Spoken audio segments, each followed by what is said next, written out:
if tan a plus b equal to root 3 and tan a minus b equal to 1 by root 3, so a greater than b అంటే so a value అనేది b value కన్నా ఎక్కువ అంట. So find a and b అని అడుగుతున్నాను. So చూద్దాం. So మనం ఏం చూడరా, tan a plus b equal to root 3 అన్నాడు.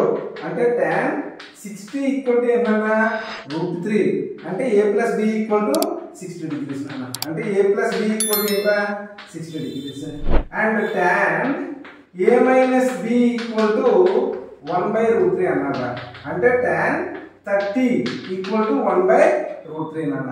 అంటే a minus b equal to ఏమన్నా 30 అన్న. అంటే a minus b equal to 30 అన్న. సో ఇది ఈక్వేషన్ 1, ఇది ఈక్వేషన్ 2 సాల్వ్ చేసాం అనుకున్నా. ఇక్కడ a plus b equal to 60 and a minus b equal to 30 అన్న. సో ఈ plus b minus b cut అయిపోతే a plus a అన్న 2a ఈక్వల్ టు 60 plus 30 అన్న 90. 2 1s 245 రా. అంటే a ఈక్వల్ ఎంత అన్న సో 45 degrees రా. అలాగే so a plus b equal to ఎంత అన్నరా 60 degrees అన్న. సో a వాల్యూ ఎంత అన్న 45 plus b ఈక్వల్ టు 16 అన్న. సో b ఈక్వల్ టు ఈ 45 వైపు తీసుకెళ్ళిపోతే మైనస్ అవుతుంది అన్న. 60 minus 45 అంటే 15 అన్న. అంటే b ఈక్వల్ టు ఎంత అన్న సో 15 degrees రా.